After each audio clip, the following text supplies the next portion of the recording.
भाग 20 के अनुच्छेद 368 में संविधान संशोधन के बारे में बात की जाती है और ये जो प्रक्रिया होती है साउथ अफ्रीका से ली जाती है।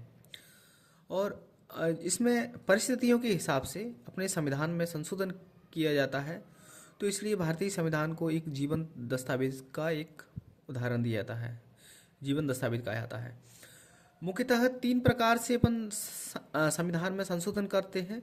एक साधारण बहुमत के द्वारा, एक विशेष बहुमत के द्वारा, एक विशेष बहुमत प्लस 50% राज्यों की सहमति के माध्यम से। यहाँ जो साधारण बहुमत होता है, साधारण बहुमत केवल उस परिस्थिति में संसद जब विधि बनाती है उसके द्वारा साधारण बहुमत किया जाता है। और यदि 368 की प्रक्रिया से करना है तो 368 की प्रक्रिया में विशेष बहुमत और विशेष बहुमत के साथ में कम से कम 50% राज्यों की सहमति, ये जो तरीका है ये 368 के अंतर्गत आता है। तो सबसे पहले अपन बात करते हैं साधारण बहुमत के बारे में। देखो, सामान्यतः मैं बात करता हूँ साधारण का मतलब 50% प्लस 1, इसका मतलब ये हो जाएगा। लेकिन ये भी 3 प्रकार से होते हैं साधारण बहुमत। पहले बात करते हैं साधारण बहुमत जिसमें कि प्रेजेंट प्लस वोटिंग का 50% होता है।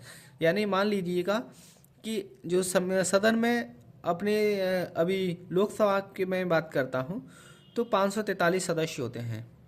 तो 543 में से 500 लोग उपस्थित हैं, 500 में से उपस्थित हैं, उसमें से जो वोट डाला है तो कितना उसका 50% हो जाएगा, 250 हो जाएगा। 250 प्लस 1 ये 251 लोगों ने जहाँ पर भी मत अपना दे दिया तो वो साधारण बहुमत से प्रस्ताव पारित हो जाता है। तो सीधा सा आएगा प्रेजेंट प्लस वोटिंग, यानी टोटल तो कैपेसिटी कितनी है 543 की, लेकिन 543 में 500 लोग वोट ही दे रहे हैं, प्रेजेंट हैं। और मान लो उसमें से भी 280 ने दिया तो 480 ने दिया वोट। 400 प्रेजेंट कितने थे संविधान सभा में 500, लेकिन वोट कितने दिया था 480 ने। तो उपस्थित मत करने वालों की संख्या का 50% हो जाएगा। अब आता है निरपेक्ष बहुमत, तो कुल का 50% प्लस 1 यहाँ पे बात की जाती है। ये सरकार जब बनाते हैं, अच्छे साधारण बहुमत का प्रयोग कब करते हैं, जब प्रेजेंट प्लस वोटिंग 50% का, जैसे कोई विधेयक पारित करना है, ठीक है, धन विधेयक हो गया, साधारण विधेयक हो गया, ये जब पारित करने होते हैं तो साधारण विधेयक का प्रयोग किया जाता है। और भी आगे अपन लिस्ट सूची को देखेंगे। और दूसरा, जब वो जो विपक्ष होता है नो कॉन्फिडेंस मोशन लेके आता है, उस कंडीशन में भी साधारण बहुमत का प्रयोग किया जाता है। जो पक्ष होता है, जो की सरकार होती है जिनकी, वो कॉन्फिडेंस मोशन लेके आती हैं, विश्वास प्रस्ताव लेके आती हैं। अब निरपेक्ष बहुमत का मतलब रहता है कि सरकार है अपने को, भारत सरकार, जब इलेक्शन होके आते हैं तो 543 में से उनको 272 प्रूव करके देना पड़ता है कि भाई हमारे पास 272 MP हैं। तो उस दौरान सरकार बनाने हेतु जो बहुमत का प्रयोग किया जाता है साधारण बहुमत ही रहता है 50% बन, यानी सीधा जो टोटल सीट हैं उनका 50% प्लस बन कर दो तो निरपेक्ष बहुमत से सरकार बन जाती है। अगला होता है प्रभावी बहुमत, तो जो कुल सदस्य होते हैं उसमें से जो रिक्त सीट घटा दो। ऐसे मान लो 543 सीट हैं अपने यहाँ पे, 43 सीट रिक्त होगी, किसी ने कोई एक्सपायर हो गया, किसी ने त्याग पत्र दे दिया, ठीक है, किसी की सदस्यता छीन ली गई है, तो इस प्रकार से जो रिक्त हो जाती सीटें 43 सीटें होंगी, तो टोटल 500 सीटें बच रही हैं। अब 500 का 250% प्लस 1 यानी 251 हो जाएगा। तो जो 251 के बहुमत से जो पारित हो जाएगा उसको प्रभावी बहुमत कहते हैं। प्रभावी बहुमत का उपयोग मुख्यतः अपन 4 जगह पर करते हैं। अपन लोकसभा के में तौर पर बात करें या राज्यसभा के तौर पर बात करें, तो यदि मुझे उपराष्ट्रपति को बताना है, उपराष्ट्रपति कहाँ होता है, राज्यसभा का पदेन सभापति होता है। तो अभी वर्तमान में राज्यसभा में सीटें कितनी हैं, 233 प्लस 12 245 हैं। तो 245 में से मान लो वहाँ पे 200 सीटें हैं, तो 200 का मतलब 45 सीट खाली हैं मान लो, ठीक है, तो 200 सीट टोटल बच जाती हैं। मतलब बहुमत जो प्रभावी सीटें कितनी 200 होती हैं, 200 प्लस 1 101 से यदि प्रस्ताव पारित हो जाता है तो उनको मतलब हटा दिया जाता है, ठीक है। ऐसी लोकसभा स्पीकर के खिलाफ भी यही चीज़ लेके आती है। और राज्यसभा में सेम विधानसभा के अध्यक्ष, विधानसभा के जो विधान परिषद की जो सभापति होती है, हालांकि भारत में केवल 6 ही जगह पर भी विधान परिषद है, कर्नाटका में, उत्तर प्रदेश में, महाराष्ट्र में, बिहार में और तेलंगाना में और आंध्र प्रदेश में 6 जगह पर विधान परिषद होती है। तो वहाँ का जो सभापति होता है उसको भी हटाने के लिए प्रभावी बहुमत का प्रयोग किया जाता है। अब आती है देखो नो कॉन्फिडेंस मोशन, ये बता ही दिया है, ठीक है। ये जो बिल और विधेयक में अंतर क्या होता है, देखो बिल का मतलब रहता है बिल और अधिनियम में, एक्ट में देखो कोई बिल में मतलब क्या रहता है, विधिक पावर नहीं होती है सीधी सी है, ऐसे साधारण बहुमत से पारित हो जाता है दोनों सदनों के माध्यम से, तो वो बिल बन जाता है, उस पर राष्ट्रपति के साइन हो जाते हैं तो एक्ट बन जाता है। तो ये तो मतलब प्रोसेस होती है इसकी, लेकिन जो बिल का मतलब रहता है वहाँ पे उसको किसी प्रकार की विधिक पावर नहीं होती है। जो एक्ट होता है यदि उसका कोई हनन करता है, एक कानून को तोड़ता है, तो उस पर विधिक कार्रवाई हो जाती है। अगला हम शुरुआत करते हैं, बात करते हैं साधारण बहुमत के द्वारा जो संशोधन किए जाते हैं तो उनके बारे में। जैसे कि अनुच्छेद 2 में बात की जाती है कि नए राज्यों का प्रवेश करना है, यानी भारत में बाहर से राज्यों का प्रवेश कराना है तो अपन को अनुच्छेद 2 का प्रयोग करना होता है। नए राज्यों का प्रवेश करना है, स्थापना करनी है, ये संसद विधि के द्वारा ही भारत के राज्य क्षेत्र के बाहर से जो है ना उनको अपने राज्य में, अपने देश में स्थापना या प्रवेश करा सकते हैं। जैसे कि सिक्किम का भारत में अपन ने शामिल किया था, ठीक है, तो 35वां संविधान संशोधन किया था, ठीक है, उसको सह राज्य का दर्जा दिया था। फिर 36वां संविधान संशोधन के माध्यम से, ठीक है, और अनुच्छेद 35 में अपन ने उसके लिए आर्टिकल 2A भी जोड़ा था और अनुसूची 10 भी जोड़ी थी उसकी कंडीशंस वगैरह के लिए। फिर अनुच्छेद उसको 3 में शामिल कर लिया गया था, अनुच्छेद 3 शामिल नहीं किया था, 36वें संविधान संशोधन को उसको पूर्ण रूप का दर्जा, पूर्ण राज्य का दर्जा दे दिया था। तो जब राज्यों को बाहर से अपन को प्रवेश स्थापना कराना है तो अनुच्छेद 2 के माध्यम से साधारण बहुमत के द्वारा संशोधन कर सकते हैं। यदि मुझे अनुच्छेद 3 के माध्यम से न अपने, ऐसे अभी बात करें अपन किसके बारे में, तेलंगाना बना था 2 जून को, ठीक है, MP बना है, MP से छत्तीसगढ़ बना है, उत्तर प्रदेश से उत्तराखंड बना है, बिहार से झारखंड बना है। तो इन जो परिवर्तन किए गए हैं, नए राज्यों का गठन किया अपन ने, ठीक है, मौजूदा राज्यों के क्षेत्रों में परिवर्तन, पहले उत्तरांचल नाम हुआ करता था और उत्तराखंड कर दिया, नाम में परिवर्तन कर दिया है, कुछ सीमा में वगैरह चेंज करना है, तो इनके लिए अपन अनुच्छेद 3 करते हैं। यानी भारत के अंदर यदि कोई परिवर्तन करना है तो अनुच्छेद 3 वो साधारण बहुमत के द्वारा कर सकते हैं। और अपन को पता है भाग 2 में अनुच्छेद 5 से लगा करके 11 तक नागरिकता के बारे में बात की जाती है। यहाँ पर नागरिकता को प्राप्त कैसे होती है और नागरिकता की समाप्ति कैसे हो जाती है, इसके बारे में साधारण बहुमत के द्वारा संशोधन किया जाता है। अगला होता है राज्य में विधान परिषदों का उन्मूलन करना या निर्माण करना है। अनुच्छेद जो 169 है वो सीधा सा बोलता है कि भाई जो किसी राज्य की विधान परिषद है उसका या तो उन्मूलन होगा या उसका निर्माण होगा, ठीक है। ऐसे वर्तमान में भी 6 राज्यों में विधान परिषद है, उनका निर्माण हो गया, ठीक है, और यदि उसका डायरेक्ट उन्मूलन होता है, ठीक है, विघटन नहीं होता है, इस कंडीशन में केवल राज्यसभा का विघटन होता है, राज्यसभा का कभी उन्मूलन नहीं होता है, लेकिन राज्य विधान परिषद का इसका उन्मूलन हो जाता है, ठीक है। तो इस संसद विधि के द्वारा यानी साधारण बहुमत के द्वारा इसका उन्मूलन हो जाएगा। यदि कोई राज्य अपनी राज्य विधान परिषद बनाना चाहती है तो अपने स्पेशल बहुमत के माध्यम से वो संसद को भेजेगी, संसद साधारण बहुमत के माध्यम से उसको विधान परिषद का निर्माण कर देती है। संसद में गणपूर्ति 100 जो आर्टिकल है उसमें दिया गया है, इसमें संसद में 1/10 सदस्य कम से कम होना चाहिए, यानी 543 का 10% ऑलमोस्ट 55 हो जाता है। जब 55% सदस्य यदि संसद में आते हैं तो लोकसभा के स्पीकर हैं वो सदन की कार्रवाई का संचालन करते हैं। तो विधानसभा में बात करें अपन तो विधानसभा में जो गणपूर्ति के बारे में बात की जाती है 1/10 या 10% जो भी ज़्यादा हो या 10 कम से कम होना ही चाहिए वहाँ पे। लेकिन कुछ विशिष्ट राज्यों में ठीक है, ये तो मंत्रिमंडल के बारे में बात की जाती है, ठीक है। विधान परिषद में कितना होता है 1/10, 10% ये सेम ही है जो कि संसद के बारे में, लेकिन यहाँ पर 10 कम से कम होना ही चाहिए। अब अगला है संसदों की वेतन भत्तियों के बारे में बात की जाती है, अनुच्छेद 106 में बात की जाती है इसके बारे में। संसद में प्रक्रिया के नियम के बारे में बात की जाती है अनुच्छेद 118, जिसमें जो संयुक्त बैठक होती है 108 के तहत अब उसकी जो 108 के तहत तो बैठक हो जाती है, अपना राष्ट्रपति होता है 108 में बैठक करा देता है राज्यसभा लोकसभा की, लेकिन उसकी जो नियम प्रक्रिया होती है 118(3) में, जैसे कि संसद में प्रक्रिया जो संयुक्त सदन चलेगा वो किस प्रक्रिया से चलेगा, उसके क्या नियम कानून होंगे, ठीक है। उसमें जो लोकसभा का अध्यक्ष होता है वो सदन जो संयुक्त बैठक हो रही है उसका अध्यक्ष रहेगा, 118(4) में ये सब दिया गया है। इनके बारे में जो कुछ संशोधन करना है तो साधारण बहुमत के द्वारा कर सकते हैं। अगला होता है संसद उसके सदस्यों और उसकी समितियों के विशेषाधिकार, अनुच्छेद 105 में बात की जाती है, ठीक है। और संसद में अंग्रेजी भाषा का उपयोग के बारे में 120 में बात की जाती है। ठीक है, अनुच्छेद 343 में अपन को पता है क्या लिखा है अपने की, यहाँ पे नीचे लिखा भी है मैंने कि हिंदी भाषा होगी और इसकी लिपि देवनागरी होती है। ठीक है, और सर्वोच्च न्यायालय में न्यायाधीशों की संख्या के बारे में 124 में बात की जाती है।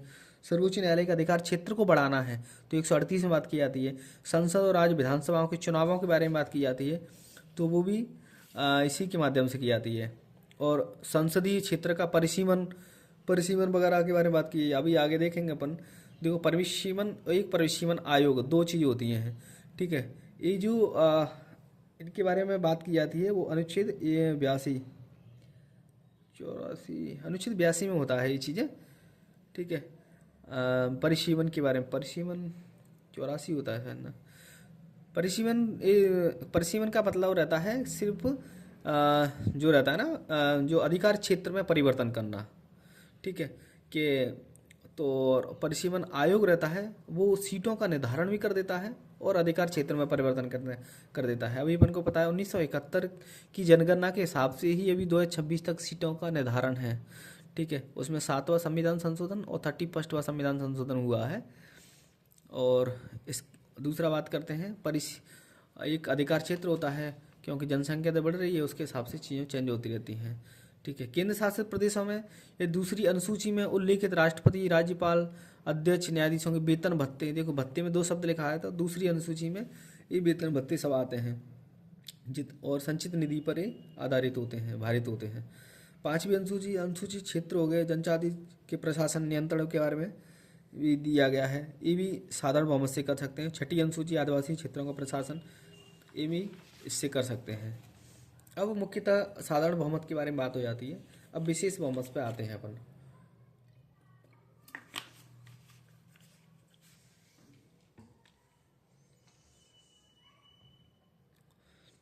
विशेष बहुमत का मतलब रहता है सिंपल सा 2/3। और विशेष बहुमत के बारे में बात आती है वो अनुच्छेद 368 एक्टिवेट हो जाता है। अपन ने देखा था कि 368 है, संविधान संशोधन की प्रक्रिया होती है भाग 20 में, और इसको साउथ अफ्रीका से लिया गया है। तो इसमें 3 प्रकार से बातें की जाती है। विशेष बहुमत संशोधन करते हैं जब अपन साधारण बहुमत का, एक तो साधारण बहुमत का प्रयोग होता है, यानी साधारण बहुमत का मतलब कितना हो गया, जो एब्सोल्यूट साधारण बहुमत हो रहा है ना, यानी 50% प्लस 1, जिसको अपन ने अभी देखा था सरकार बनाना है तो एब्सोल्यूट जो निरपेक्ष बहुमत का प्रयोग किया जाता है तो वो वाला साधारण बहुमत लेते हैं, प्लस वहाँ पे प्रेजेंट प्लस वोटिंग का 2/3, ये दोनों क्राइटेरिया फुलफिल होने चाहिए। एक तो एक कंडीशंस रहती है ऐसे कि अपन को फंडामेंटल राइट वगैरह, डीपीएसपी प्रस्तावना के जो मामला है, अपन को पता है एक मात्र बार 42वें संविधान संशोधन में प्रस्तावना में चेंजेस हुआ है, परिवर्तन किया गया है, संशोधन किया गया है। उसमें कि धर्मनिरपेक्षता, समाजवाद और अखंडता शब्द जोड़े गए थे, 3 शब्द जोड़े गए थे। अगला विशेष बहुमत, ये जो राज्यसभा रहता है उसको स्पेशल राइट होता है 249 और 312 के बारे में। 249 के बारे में पता है कि जो संसद होती है, राज्य का राज्य सूची का कोई विषय है यदि उसको राष्ट्र हित का बना दिया जाता है तो इसमें संसद वो बना सकती है, कानून बना सकती है। 312 में ऑल इंडिया सर्विसेज रहती है, उसको क्रिएट करने का अधिकार राज्यसभा के पास है मात्र। इसको प्रेजेंट प्लस वोटिंग का 2/3 से इसको पास करना होता है। अगला होता है विशेष बहुमत, जब राष्ट्रपति पर महाभियोग की प्रक्रिया चलानी होती है तो अनुच्छेद 61 में 245 ऐसे, लोकसभा में 543 का 2/3 कुल का होना चाहिए और राज्यसभा में 245 का 2/3 इतना होना ही चाहिए। सबसे टफ प्रक्रिया होती है, सबसे खतरनाक वाला बहुमत यही होता है विशेष बहुमत बात करें तो। ऐसे कि अपन बात करते हैं महाभियोग के बारे में अनुच्छेद 61 में, तो राष्ट्रपति जब महाभियोग चलाया जाता है तो मान लो किसी भी सदन में लेकर आ सकते हैं उस प्रस्ताव को, तो जो राज्यसभा में जो लोग लेके आ रहे हैं उनका 1/4 सदस्य अपना लिखित प्रस्ताव लेकर के 14 दिन पहले ही राष्ट्रपति को सूचना दे देते हैं कि भाई राष्ट्रपति महामहिम साहब आपके खिलाफ महाभियोग लाया जा रहा है। और 14 दिनों के पश्चात जिस सदन में लाया स्टार्ट किया है उस सदन के 2/3 सदस्य, यानी जो कुल सदस्य रहते हैं, मान लो 245 किस में है, राज्यसभा में है, तो 245 का 2/3 162 के समथिंग हो जाता है। वो लोग यदि पास कर देते हैं फिर उसके बाद में दूसरे सदन में जाता है, दूसरे सदन में उसकी जांच वगैरह करता है, ठीक है, और महामहिम साहब को बुलाता है, ठीक है, उनकी मेरी बात सुनता है। उसके बाद में वहाँ से भी 2/3 सदस्यों से पास किया था, यानी लोकसभा में गया है तो ठीक है। यदि वहाँ से पास हो जाता है तो वो उसी दिन समय से ये महामहिम हटे हुए माने जाते हैं। हालांकि ये प्रक्रिया असंभव है और अभी तक नहीं हुई है और होना भी नहीं चाहिए, क्योंकि ये बहुत ब्लैक डे टाइप का हो जाएगा। अनुच्छेद 312 में बात करें अखिल भारतीय सेवाओं के बारे में, जैसा कि यहाँ पर बता दिया था, आईएएस आईपीएस वगैरह होती हैं स्वतंत्रता के समय। 61वां संविधान संशोधन था, उसमें अपना IFOS इसको भी बना दिया था। और अनुच्छेद 249 में अभी बताया ही था कि राज्य किसी भी विषय को राष्ट्रीय महत्व का घोषित कर देता है, ठीक है। राज्यसभा उस पर विशेष बहुमत से कानून बना सकती है, ठीक है। राष्ट्रपति उसको घोषित, इसमें लोकसभा की सहमति केवल साधारण बहुमत की होती है, कोई ज़्यादा भूमिका नहीं होती है। यह प्रस्ताव अधिकतम 1 वर्ष के लिए प्रभावी होता है और बार बार बढ़ाया सकता है, हर बार 1 वर्ष के लिए। जब राज्यसभा का प्रस्ताव समाप्त हो जाता है, संसद कानून 6 महीने में स्वतः समाप्त हो जाता है। तो यहाँ पे इम्पोर्टेंट यही था, विशेष बहुमत वाला। साधारण बहुमत का जो रहता है वो निरपेक्ष होना चाहिए और plus 50 plus present plus voting का 2/3, ये दोनों क्राइटेरिया होने चाहिए, तभी ये माना जाता है। अगला विशेष बहुमत प्लस 50% राज्यों के समर्थन के बारे में बात की जाती है। तो यहाँ पर संघीय मामले होते हैं, उन पर संशोधन इस प्रक्रिया के माध्यम से होता है। 2/3 प्लस आधे राज्यों का समर्थन, है ना, आधे राज्यों का समर्थन। तो यहाँ पर ये जो रहता है आधे राज्यों का समर्थन, सिंपल सा जो समर्थन दे देते हैं उससे हो जाता है। तो इसमें राष्ट्रपति का निर्वाचन करना है, उसकी प्रक्रिया देखो। संघीय मामला है, अपन को पता है निर्वाचक मंडल होता है राष्ट्रपति का अनुच्छेद 54 में। उसमें संसद की दोनों सदनों के निर्वाचित सदस्य और विधानसभा के निर्वाचित सदस्य प्लस दिल्ली, पुडुचेरी और जम्मू कश्मीर का भी विधानमंडल का गठन हो जाएगा। तो उसके निर्वाचित सदस्य इस प्रक्रिया में भाग लेते हैं। तो स्वाभाविक है कि भाई राष्ट्रपति के निर्वाचन में यदि और उसकी प्रक्रिया में कोई परिवर्तन करना है तो अपन को राज्यों से भी सहमति लेनी पड़ेगी। तो इस प्रकार से राष्ट्रपति का निर्वाचन और उसकी प्रक्रिया विशेष बहुमत प्लस राज्यों के समर्थन से ही हो सकेगी, ठीक है। और अपन को पता है कि जो अनुच्छेद 55 होता है उसमें अप्रत्यक्ष रूप से अनुपातिक प्रतिनिधित्व के तहत एकल संक्रमणी मत के द्वारा राष्ट्रपति का चुनाव होता है। दूसरा होता है जो संघ और राज्यों की कार्यपालिका की शक्ति का विस्तार करना है, ठीक है। कार्यपालिका की शक्ति का विस्तार करना है 73 और 162 में। 73 में अपन को पता है संघ की होती है, 162 में राज्य की होती है विधानसभा के। सुप्रीम कोर्ट और राज्य न्यायपालिका के कुछ मामले होते हैं, यदि उनमें कुछ संशोधन करना है तो इसी प्रक्रिया से होगा। और संघ और राज्यों के बीच विधायी शक्तियों का वितरण करना है, ठीक है। और संसद में राज्यों के प्रतिनिधित्व में परिवर्तन करना है, ठीक है। राज्यसभा के जो अनुसूची 4 में 7वीं अनुसूची के विषय में कुछ परिवर्तन करना है, संशोधन करना है। और अनुच्छेद 368 यानी खुद ही 368 के माध्यम से 368 के उपबंधों प्रक्रिया में संशोधन करने की बात की जाती है, तो भी इसी की प्रोसेस के द्वारा होगी। विशेष बहुमत प्लस 50% राज्यों का समर्थन। अब यहाँ से अपन इसको देखते हैं प्रथम संविधान संशोधन से, जो लिख लिया है मैंने, भूमि सुधार कार्यक्रम वगैरह। अनुच्छेद 331 भी जोड़ा गया अनुसूची भूमि सुधार समीक्षा बचाने के लिए।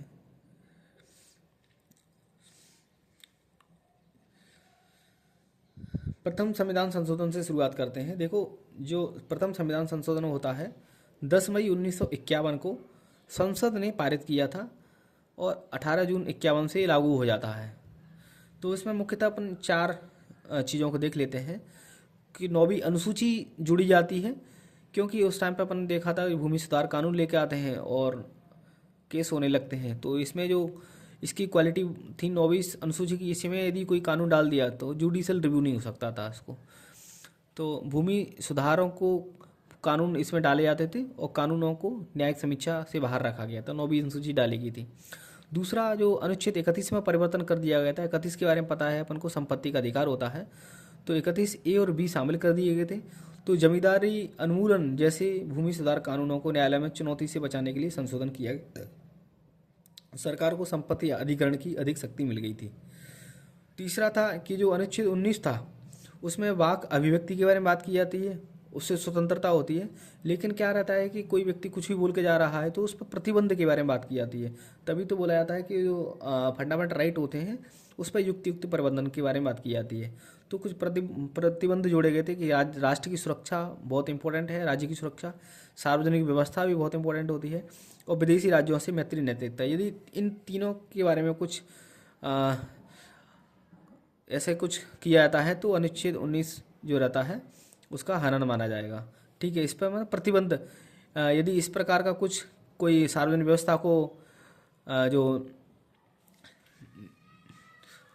लॉ एंड ऑर्डर को यदि हनन करता है, ठीक है, कहीं भी मतलब किसी प्रकार से गाड़ी चलाने लगे, ठीक है, कहीं भी मतलब बैठ के बीच रोड पर धरना दे दिया, तो ये सब चीज़ें रहें, इसका अगेंस्ट है, मतलब ये अनुच्छेद 19 की वाक अभिव्यक्ति में नहीं है। ये नहीं कि हमारी स्वतंत्रता 19 का आर्टिकल हमको अधिकार दे रहा है, तो इसमें मना कर दिया भाई ये चीज़ नहीं करना है।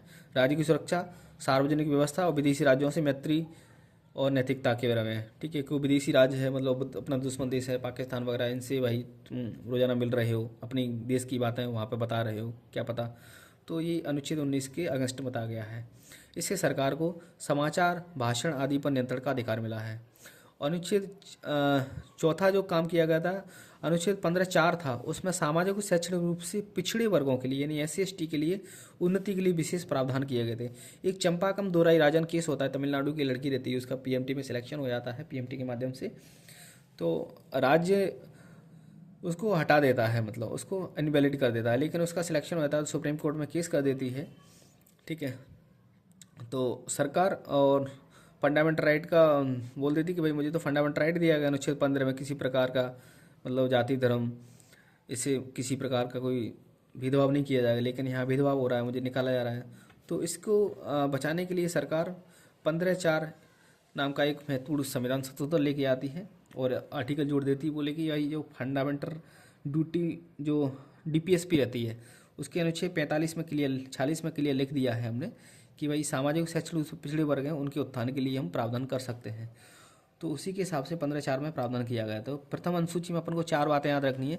9वीं अनुसूची जुड़ी जाती है जो कानूनों को न्यायिक समीक्षा देती है, ठीक है, और 2 में दूसरे नंबर पर अनुच्छेद 31 है, उसमें 31A और B जोड़ा जाता है। जो भी भूमि सुधार से संबंधित जो कानून होते हैं न्यायपालिका में कुछ चुनौती नहीं दे सकता है, संपत्ति को अधिग्रहण की शक्ति मिल जाती है। यहाँ पे अनुच्छेद 19 में वाक में अभिव्यक्ति की स्वतंत्रता के बारे में बात की जाती है। यहाँ पे प्रतिबंध जोड़ दिए जाते हैं कि विदेशी राज्यों से कोई मैत्री पर संबंध नहीं करोगे, सार्वजनिक व्यवस्था को नहीं बिगाड़ोगे और राज्य की सुरक्षा को ध्यान में रखोगे।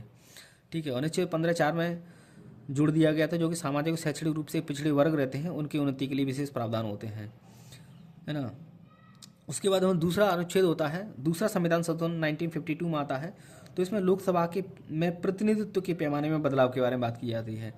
पहले क्या था, ये प्रतिनिधित्व के पैमाने में अपन आगे जाके पढ़ेंगे आर्टिकल 81 के बारे में। तो यहाँ पे संरचना के बारे में बात की जाती है, प्रतिनिधित्व के बारे में बात की जाती है।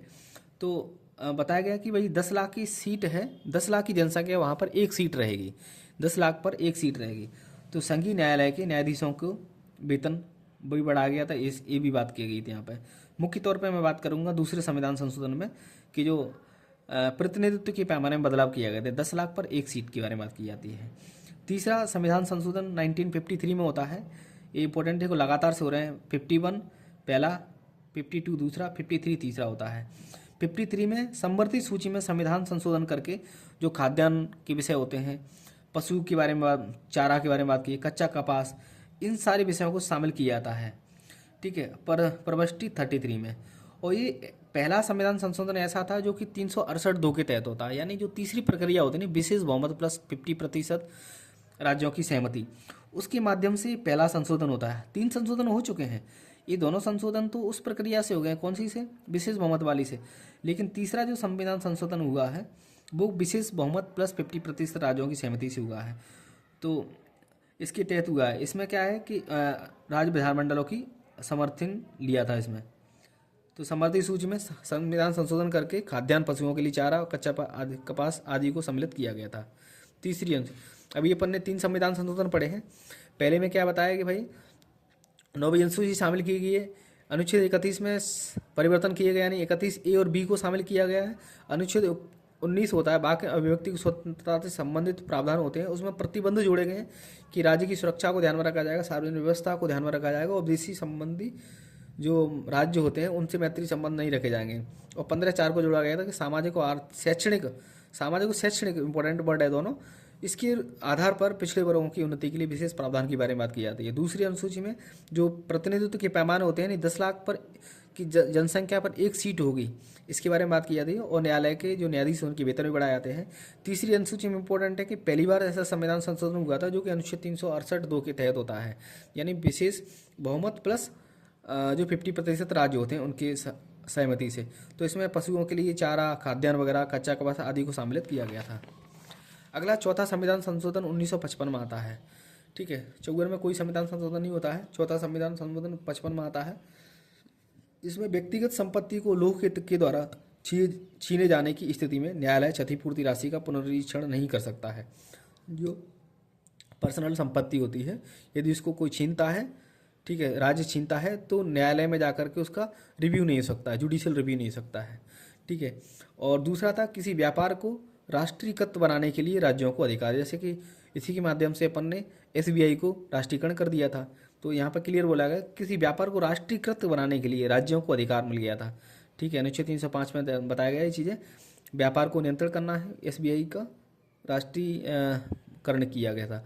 ये अनुच्छेद 55 होता है। देखो, यानी कोई संपत्ति है, लोक हित में उसका उपयोग होना है तो सरकार उसको छीन सकती है, जाकर के कोई उसका जुडिशियल रिव्यू नहीं कर सकता है कोर्ट इसका। अनुच्छेद 5वां संविधान संशोधन 55 में यही फिर होता है। इसमें अनुच्छेद 3 में परिवर्तन कर देते हैं।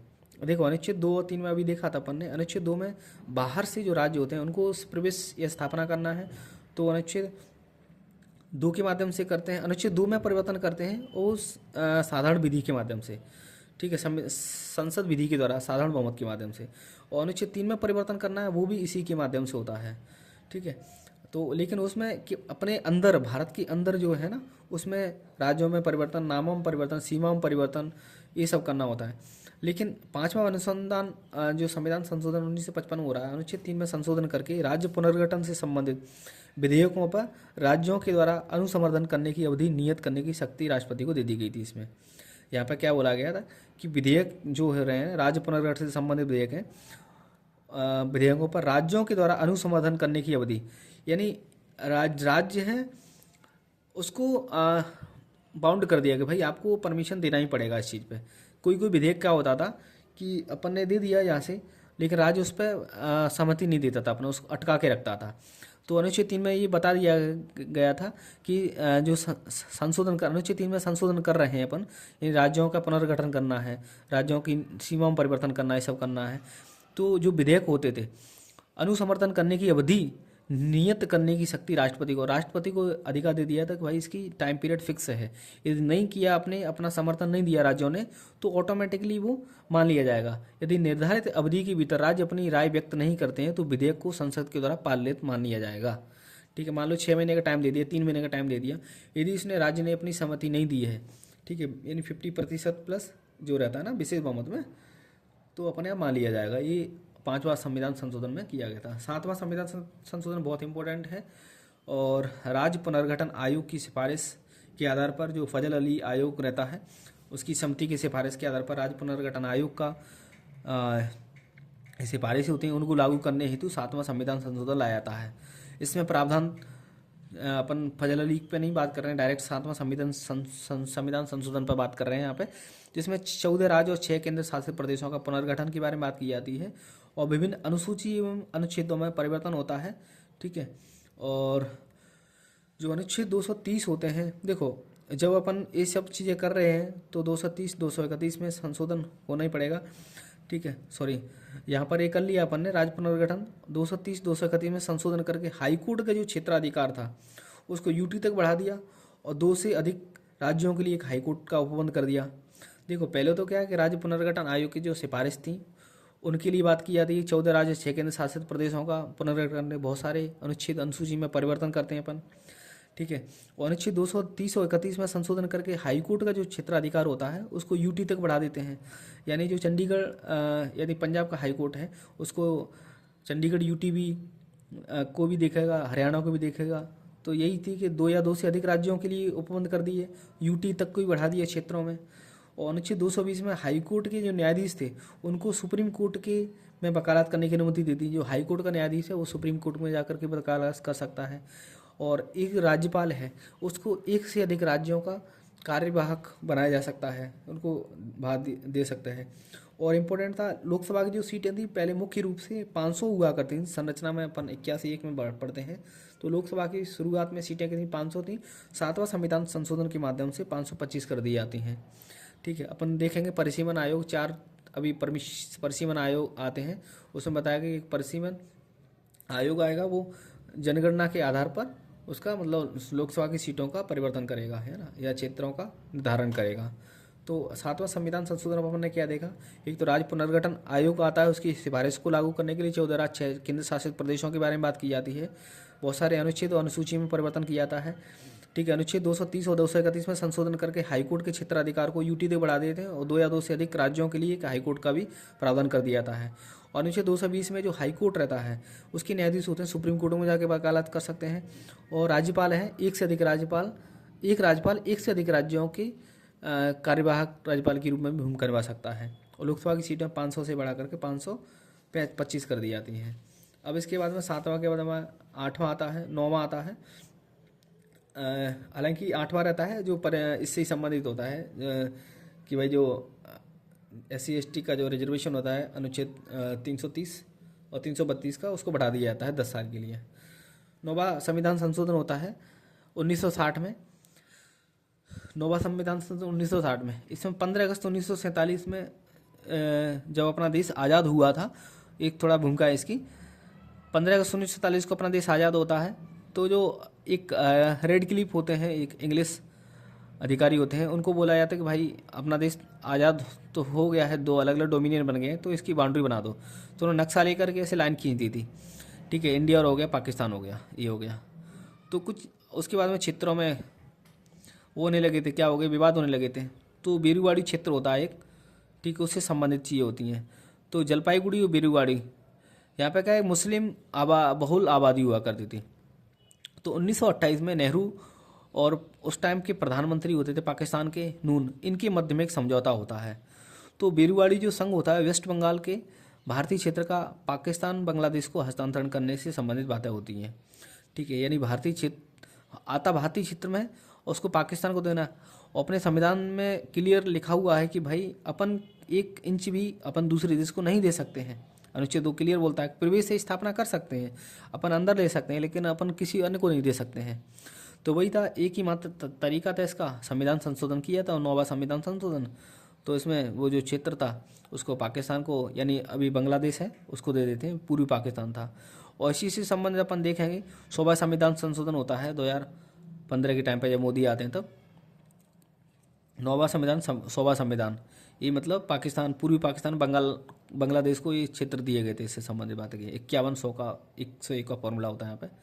अब 10वां संविधान संशोधन 1961 में, देखो भूतपूर्व जो पुर्तगाली होते हैं, पुर्तगाल में अपन को पता है, पुर्तगाल अपना देश 15 अगस्त 1947 को जो ब्रिटिश लोग होते हैं वो लोग छोड़ के चले जाते हैं, लेकिन जो फ्रेंच होते हैं और ब्रिटिशर्स रहते हैं, फ्रेंच हो गए और पुर्तगाली जो वो भी भारत में टिके हुए हैं। जैसे कि जो अपना क्या बोलते हैं पुंडीचेरी हो गया, यहाँ पर फ्रेंचों की कॉलोनियाँ बनी होती हैं। और जो दादर नगर हवेली वगैरह है, गोवा वगैरह, यहाँ पे पुर्तगाली लोग रह रहे हैं, ये नहीं जा रहे होते हैं। तो 10वां संविधान संशोधन 1961 में करते हैं। यहाँ पे पुर्तगाली जो अंतर क्षेत्र होते हैं, जैसे कि दादर नगर हवेली को भारत में शामिल करके उन्हें केंद्र शासित प्रदेश का दर्जा दिया, यानी इसको भगा दिया था यहाँ से, इनको भाई अब तो जा चुके हैं सब लोग, तुम भी यहाँ से निकलो। तो अभी देखो एक क्वेश्चन आता है, सबसे पहले वास्को डी गामा पुर्तगाली जाते हैं 1497 में, और सबसे बाद में ही कौन जाते हैं, ये पुर्तगाली ही जाते हैं। ठीक है, एक्चुअल में जो गोवा था ना 1509 में अल्बुकरक था, इसने पुर्तगाली जो यूसुफ आदिल शाह से इसे छीन लिया था, तब से ही पुर्तगालियों का अधिकार गोवा पे था। ठीक है, इसलिए वहाँ पे संस्कृति गोवा की रहती है, ऐसे पुर्तगाली टाइप की संस्कृति रहती है। अपन एक क्वेश्चन पढ़ते हैं अक्सर कि जो अनुच्छेद 44 का मतलब अनुपालन कहाँ पर होता है, गोवा में। हालांकि गलत है, वहाँ पे क्या है, किसी संस्कृति होती है, पूर्ण रूप से नहीं है। अभी इम्पोर्टेंट है कि उत्तराखंड ऐसा पहला राज्य बना है जिसने अनुच्छेद 44 को पूरी तरह से लागू किया है यहाँ पे, है ना। अब बात करते हैं अनुच्छेद 11 के बारे में। देखो 10वां पुर्तगाल से जो दादर नगर हवेली को भारत में शामिल कर लेते हैं और उसको यूटी का दर्जा दे देते हैं। 11वां संविधान संशोधन में बात करें अपन 66(1), जो उपराष्ट्रपति के निर्वाचन के लिए निर्वाचक गण की संयुक्त बैठक नहीं, इसके बारे में बात की जाती है। उपराष्ट्रपति के निर्वाचन के लिए निर्वाचक गण की संयुक्त बैठक जरूरी नहीं है। भाई देखो, उपराष्ट्रपति है, उसका निर्वाचन होना है, तो राज्यसभा के जो मेंबर हैं राज्यसभा में वोटिंग करेंगे और लोकसभा के मेंबर लोकसभा में वोटिंग करेंगे।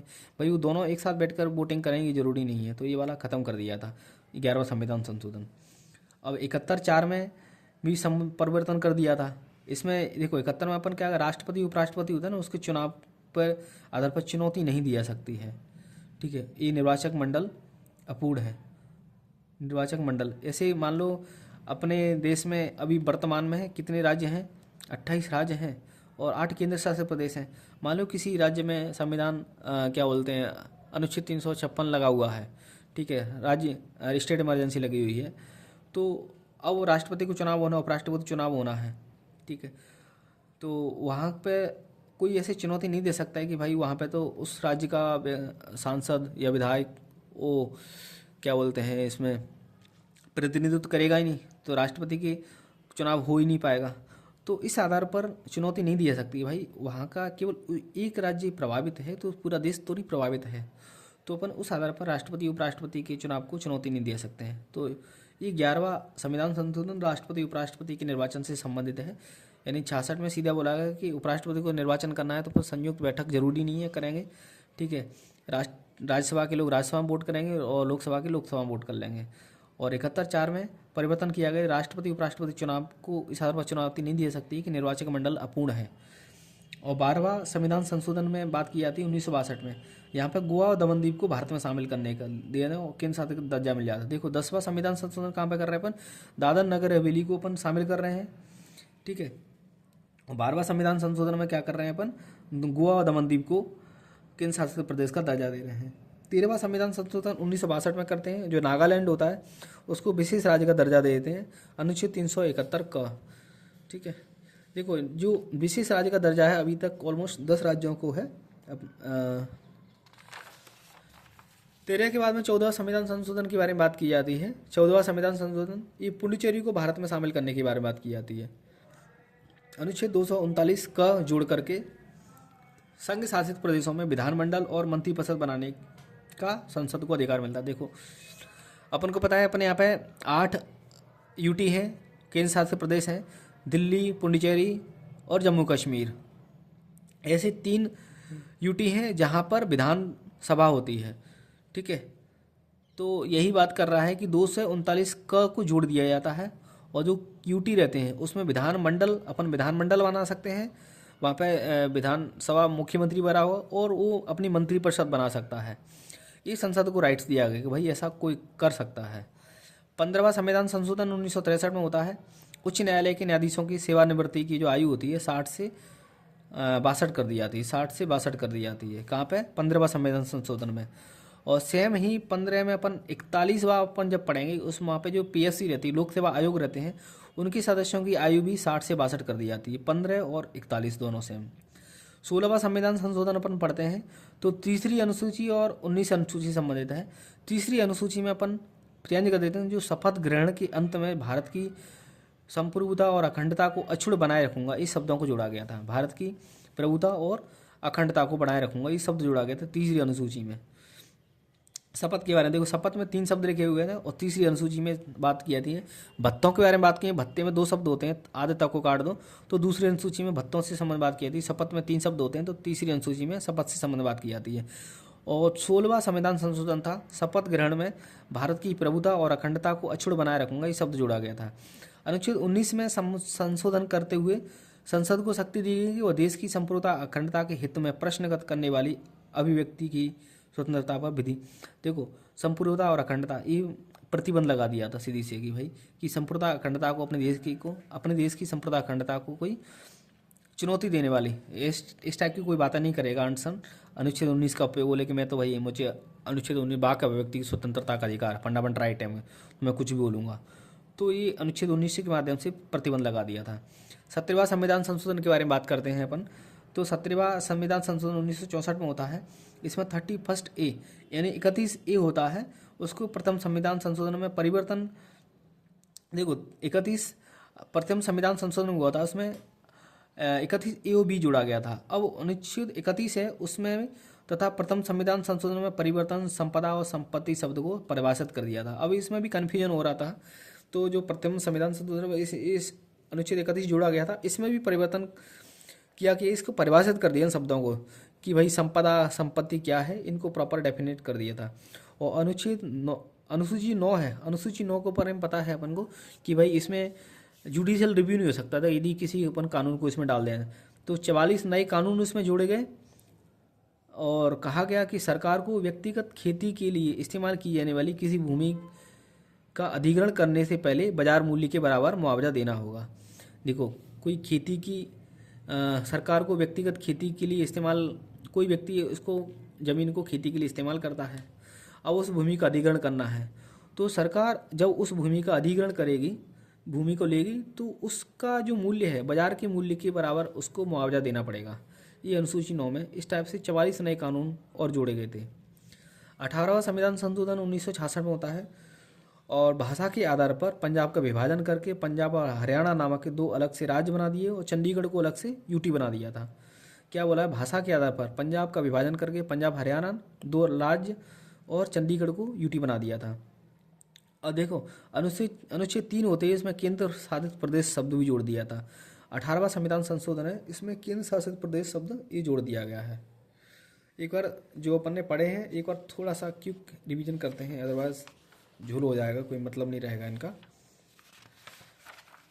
सबसे पहला अपन ने प्रथम संविधान संशोधन बहुत अच्छे से याद हो गया अपन को कि जो 1951 में आता है 9वीं अनुसूची, उसको जोड़ देते हैं ताकि जुडिशियल रिव्यू नहीं हो, ठीक है। और दूसरा अनुच्छेद 31 में परिवर्तन कर देते हैं, 31 ये भी जोड़ देते हैं, ये भी भूमि सुधारों से संबंधित होता है कि भाई न्यायालय में चुनौती नहीं दे सकते अपन इसको। अनुच्छेद 19 में परिवर्तन कर दिया था कि भाई वाक और व्यक्ति स्वतंत्रता के आधार पर कोई भी नहीं अनर्गल बक दे, ठीक है। तो प्रतिबंध लगा दिए थे कि राज्य की सुरक्षा, सार्वजनिक सुरक्षा व्यवस्था और विदेशी राज्यों से मैत्री नैतिकता के बारे में प्रतिबंध लगा दिए थे। और 15(4) भी जोड़ दिया था, सामाजिक और शैक्षणिक रूप से जो पिछड़े वर्ग हैं उनकी उन्नति के लिए प्रावधान कर सकते हैं। और दूसरा संविधान संशोधन 1952 में आता है, इसमें जो प्रतिनिधित्व का पैमाना बढ़ा देते हैं, लोकसभा में 10 लाख की जनसंख्या पर एक सीट का निर्धारण कर दिया जाता है।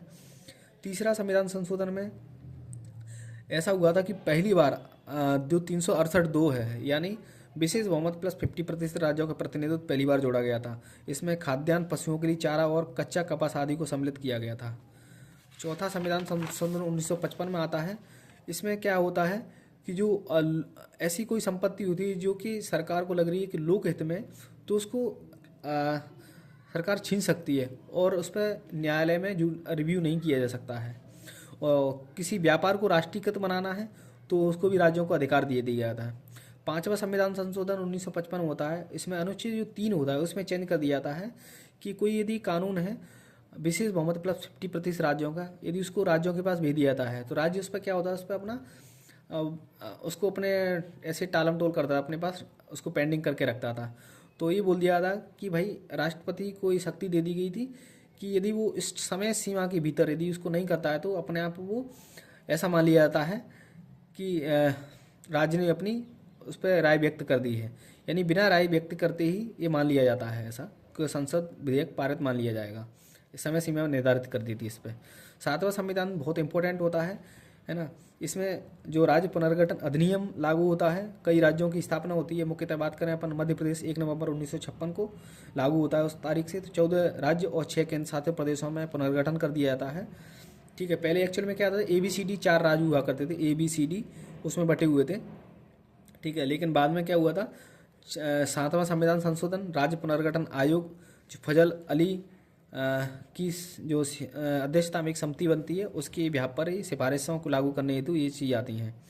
और 230, 231 अनुच्छेद में परिवर्तन कर दिया था। हाईकोर्ट के जो क्षेत्राधिकार है उसको यूटी तक बढ़ा देते हैं और 2 या 2 से अधिक राज्यों के लिए एक हाईकोर्ट का भी उपबंध कर देते हैं, क्योंकि अपन को पता है अपने पास अभी 25 यूटी हैं, 25 हाईकोर्ट हैं टोटल, और 28 + 8 यूटी हैं, तो उसमें 36 टोटल अपने पास यूटी प्लस राज्य होते हैं और 25 अपने पास क्या है, हाई कोर्ट हैं।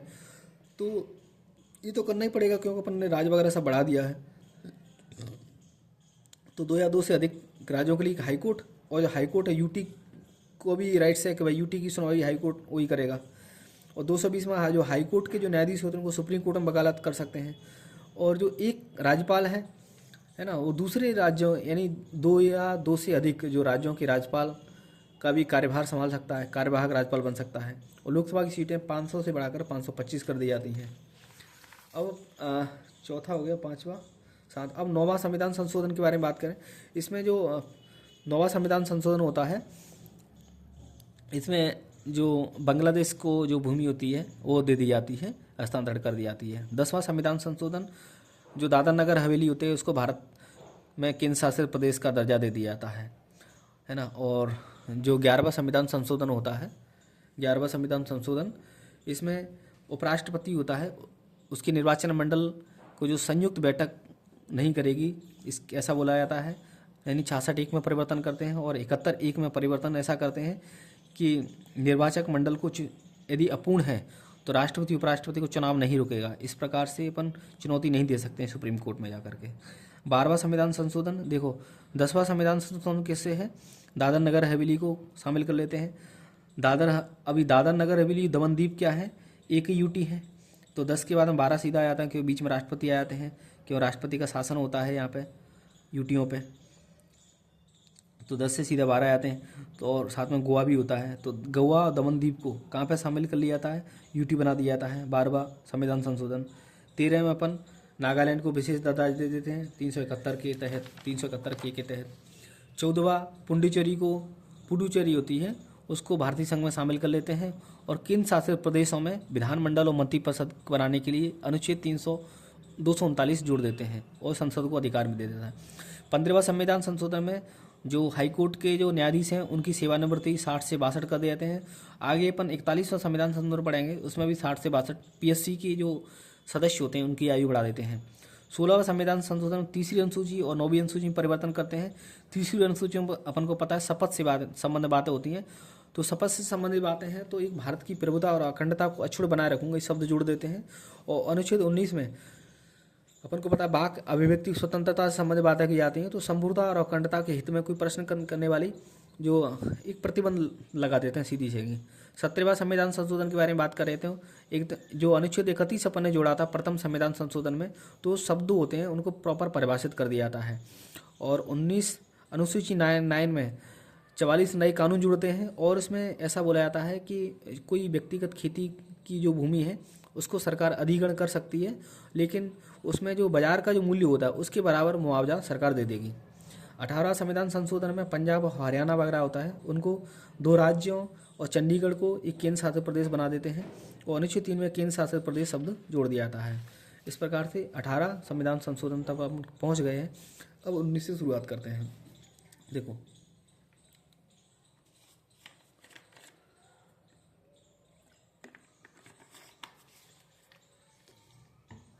जो 19वां संविधान संशोधन के बारे में बात करें अपन, तो अनुच्छेद 324 में संशोधन करके देखो इस चुनाव से बातें, चुनाव आयोग से संबंधित बातें होती हैं, चुनाव के बारे में बात की जाती है। तो 19वां संविधान संशोधन है, तो 324 में संशोधन करके चुनाव आयोग के अधिकारों में परिवर्तन करते हुए निर्वाचन संबंधी न्यायाधिकरण नियुक्त करने की शक्ति का अंत कर दिया था। ठीक है।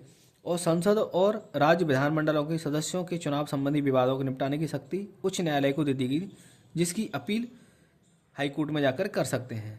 ठीक है, मतलब सीधी सीधी 324 में संशोधन हो रहा है तो चुनाव आयोग के अधिकारों में परिवर्तन कर दिया। पहले क्या है कि अब चुनाव आयोग को अधिकार नहीं है भाई, सीधी सीधी।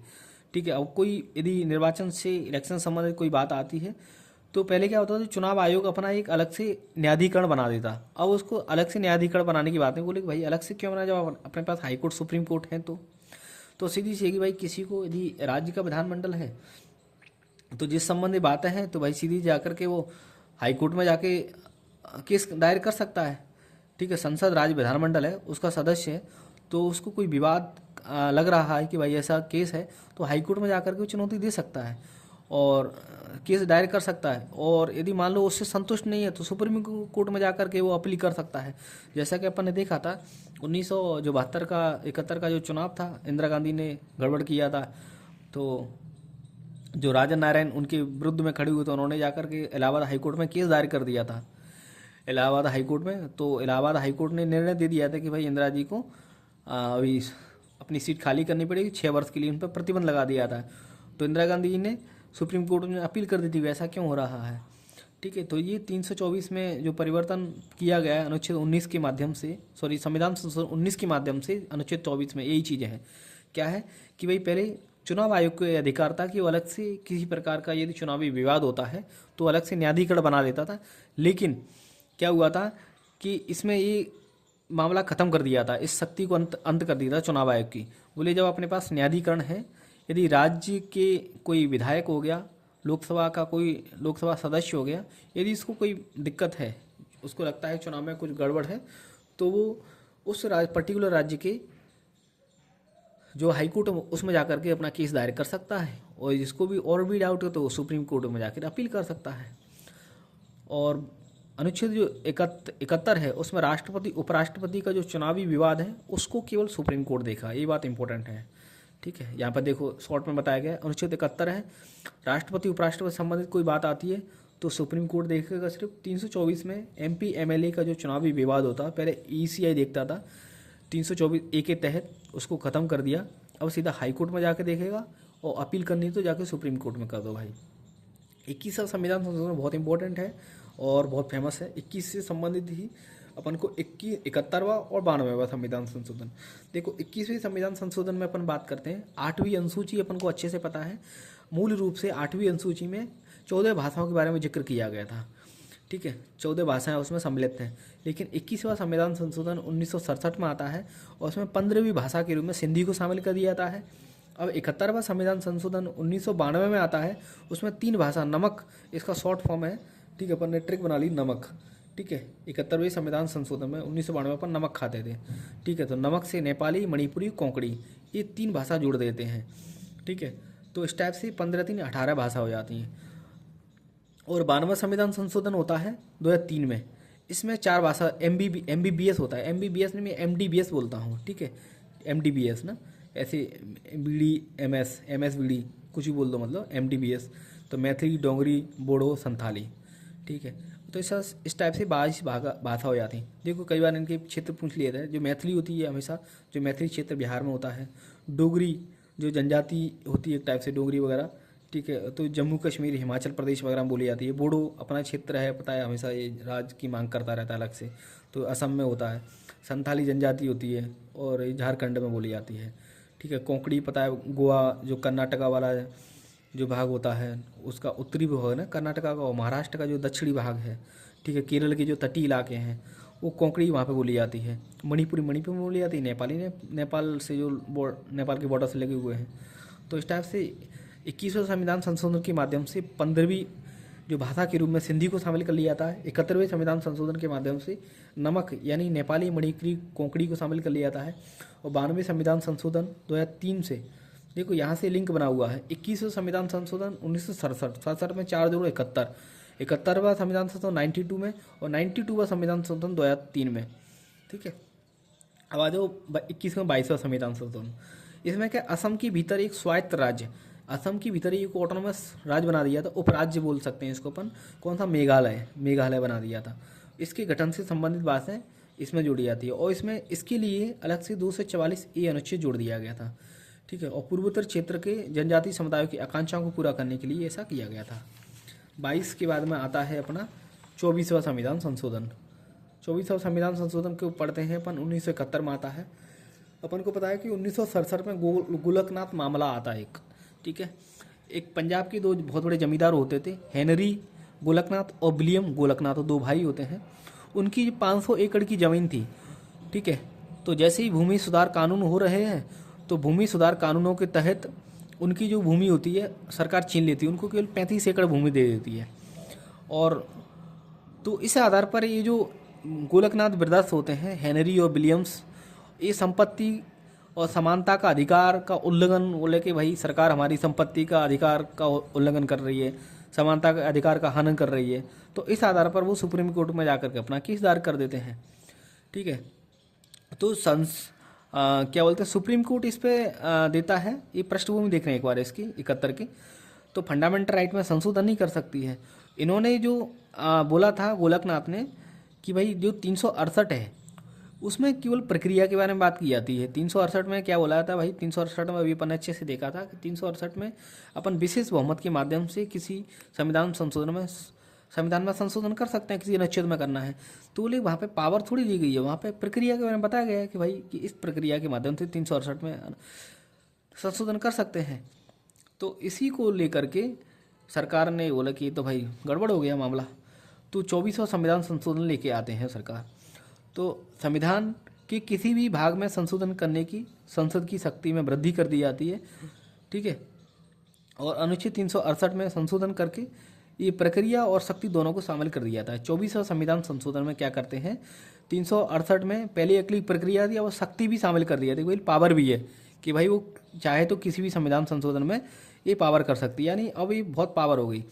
और राष्ट्रपति की जो वीटो होती है ना, उसको भी बाध्य कर दिया था कि भाई आप वीटो नहीं लगा सकते हो। और 300 जो अनुच्छेद 13(4) है, एक अपन जब पढ़ते हैं अनुच्छेद जो फंडामेंटल राइट की जो शुरुआत होती है, 12 में तो क्या बोलते हैं राज्य की परिभाषा होती है, और 13 में मतलब रहता है कि जो राज्य होता है, जो संविधान पूर्व और संविधान के पश्चात जो विधियाँ होती हैं उससे संबंधित बातें की जाती हैं, ठीक है। वहाँ पर उसको ढक नहीं सकता, उसको ख़त्म नहीं कर सकता है। तो अनुच्छेद 13(4) जोड़ दिया था, उसमें बोल दिया गया था कि अनुच्छेद 13 की कोई, देखो अनुच्छेद 13 में क्या होता है, 3 में जुडिशियल रिव्यू कर सकते हैं, उसकी पावर होती है अनुच्छेद 3 में। और अनुच्छेद 13 में एक और उन्होंने देखो 2 जगह संशोधन किए, तो 368 में संशोधन कर दिया कि प्रक्रिया पावर दोनों दे दी, और 13(4) में एक शब्द जुड़ दिया कि 13(4) की कोई बात 368 के तहत किए गए संविधान संशोधन पर लागू नहीं होती है। यदि 368 पर कोई संविधान संशोधन कर रहे हैं तो जो 13 के माध्यम से जुडिशियल रिव्यू होता है वो इसमें यहाँ पे अप्लाई नहीं होगा। यहाँ पे 2 चीज़ें की हैं। 24वां संविधान संशोधन, उसमें कौन सी 2 बातें की जाती हैं, एक तो क्या करते हैं कि संविधान के किसी भी भाग में संशोधन करने की शक्ति दे दी जाती है। हालांकि इसको अपन आगे देखेंगे, अपन जो 1973 में कौन सा बहुत धाकड़ केस आता है जिसको अपन बोलते हैं कौन सा, बेसिक स्ट्रक्चर वाला मामला, जो कि केशवानंद भारती का केस आता है, उसमें सीधा सुप्रीम कोर्ट बोल देता है कि भाई बेसिक स्ट्रक्चर का संसद को जो करना है वो करे, लेकिन बेसिक स्ट्रक्चर को हनन ना करे। यदि बेसिक स्ट्रक्चर का हनन किया तो नल एंड वॉइड कर दिया जाएगा, आपका उस कानून खत्म कर दिया जाएगा, ठीक है।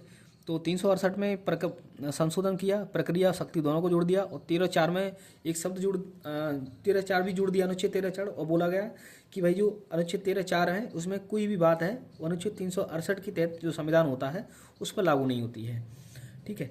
अब अनुच्छेद 25वां संविधान संशोधन 1971 में RC कपूर केस आता है, और बैंकों का राष्ट्रीय, देखो 1969 में इंदिरा गांधी ने 14 बड़े बैंकों का राष्ट्रीयकरण किया था, ठीक है, जिसकी संपत्ति 50 करोड़ से ज़्यादा हो ना, तो ऐसा था। तो RC कपूर केस आता है 70 में। और जो अपन ने पहले देखा था कि एक जो मुआवजा वाला केस था ना, यहाँ पर अपन ने देखा था ये मुआवजा वाला केस था, वो 14 बंदा,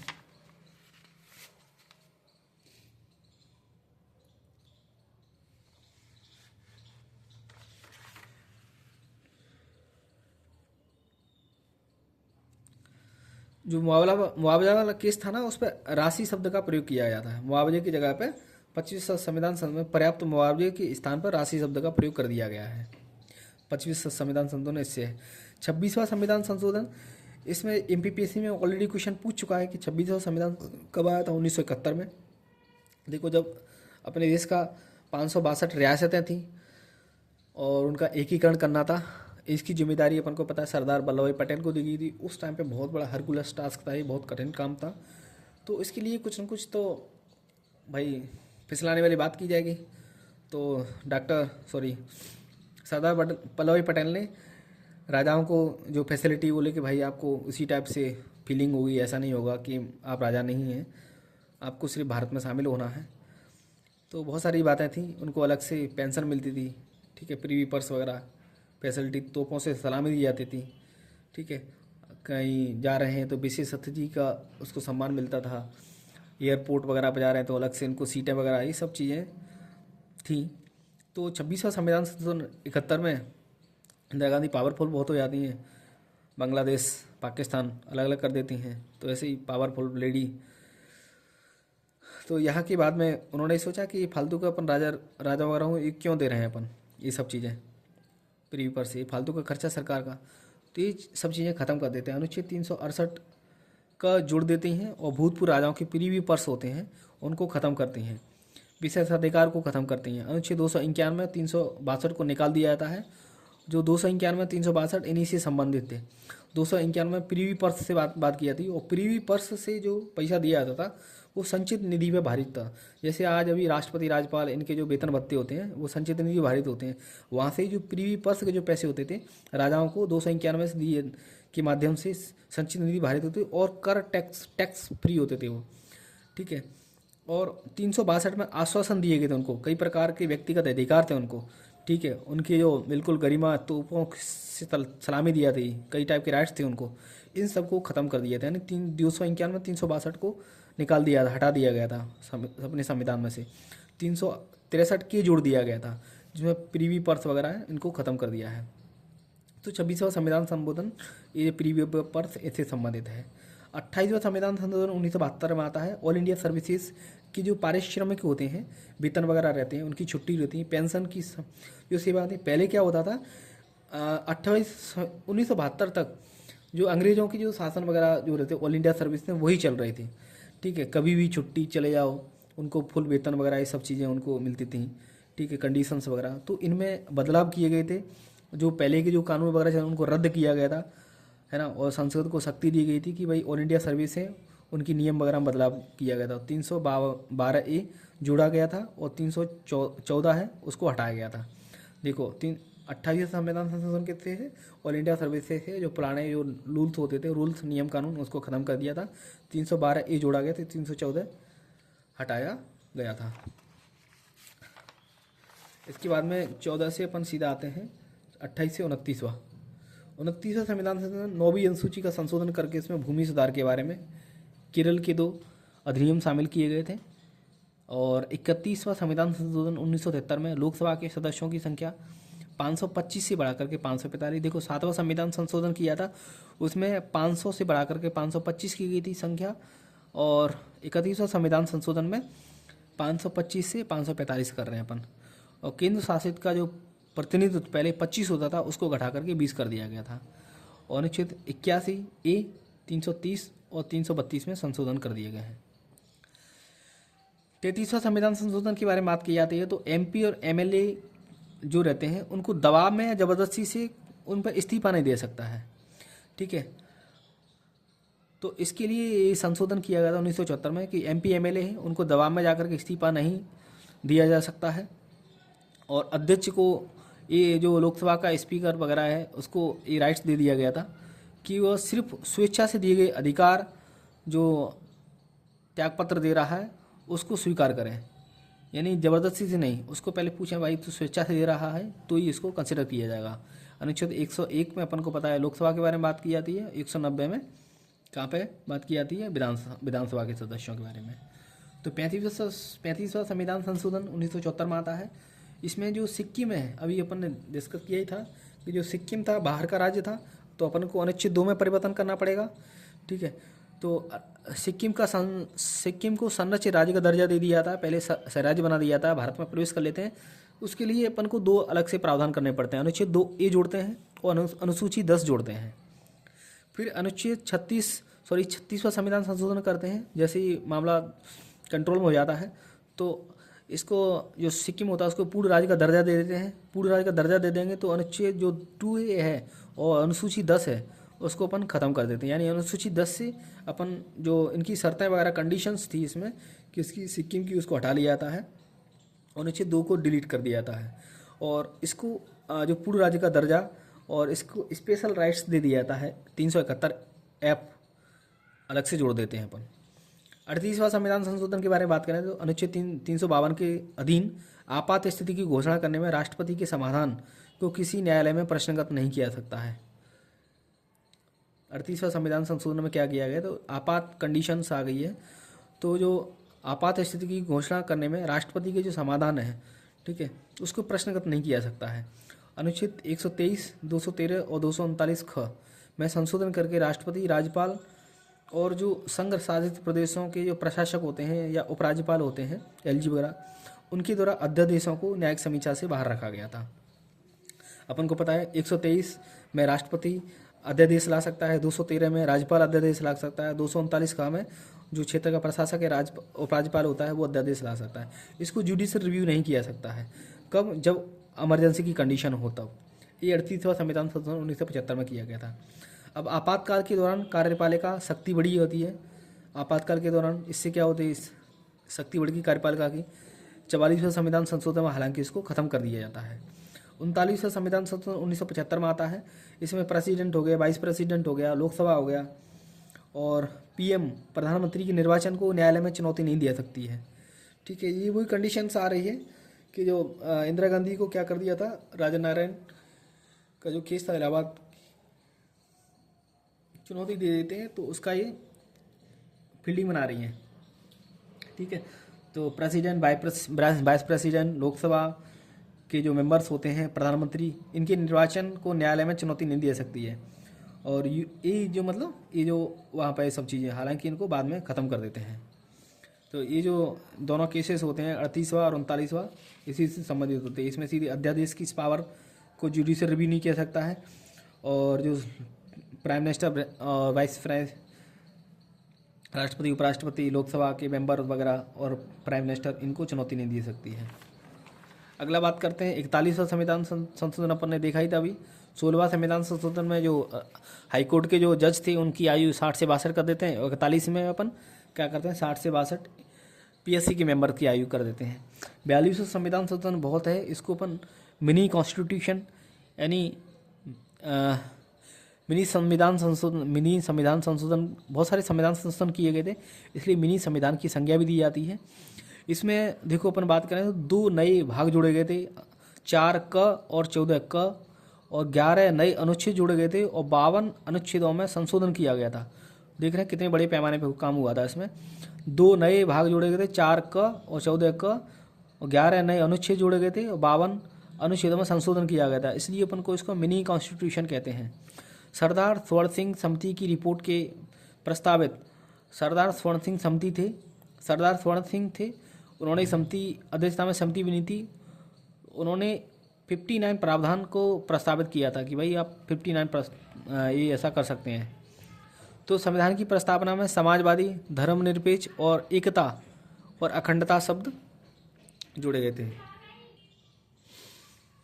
42वां संविधान संशोधन ये जो देख रहे हैं अपन, तो इसमें बहुत सारे 59 प्रावधान किए, अपन केवल 8-10 देखेंगे। तो पहला है कि जो इम्पोर्टेंट है कि संविधान की जो प्रस्तावना होती है उसमें समाजवादी, धर्मनिरपेक्ष, एकता और अखंडता शब्द जोड़े गए थे।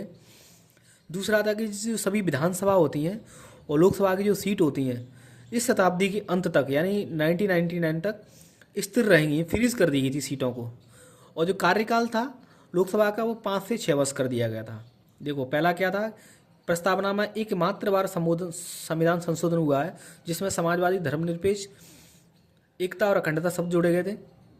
और दूसरा क्या था, जितनी सारी लोकसभा की सीटें हैं उनको फ्रीज कर दिया गया था 1999 तक, यानी शताब्दी के अंत तक ऐसे शब्द जोड़ा गया था इसमें।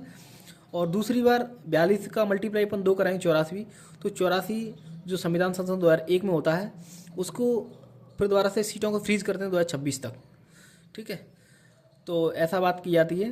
तो जो दूसरा प्रावधान क्या होता है इसमें संशोधन, सीटों को फ्रीज कर दिया जाता है, लोकसभा का जो कार्यकाल है 5 से 6 कर दिया जाता है। और बोला गया कि जो डीपीएसपी है ना राज्य के नीति निर्देशक तत्व वो फंडामेंटल राइट के ऊपर हैं। ठीक है, उनको सर्वोच्चता दी गई थी फंडामेंटल राइट के ऊपर। चौथा संविधान संशोधन, संविधान में 10 मौलिक कर्तव्य, अभी बोला था कि भाई एक अलग से भाग जोड़ा गया है। ठीक है, 11 नए अनुच्छेद जोड़े गए हैं, 52 अनुच्छेदों में संशोधन किया गया है। तो जो था संविधान में 10 मौलिक कर्तव्यों को अनुच्छेद 51 क भाग 14 क के अंतर्गत जोड़ा जाता है। और 86वां संविधान संशोधन 2002 में अपन 11वां फंडामेंटल राइट शिक्षा का अधिकार भी जोड़ देते हैं। 5 विषय होते हैं जिनको राज्य सूची निकाल करके अपन संवर्धित सूची में हस्तांतरण कर देते हैं। बहुत इंपॉर्टेंट है, कई बार किसी बहुत सारे एग्जाम में पूछ लिया जाता है। खत्म करता हूँ फिर मैं।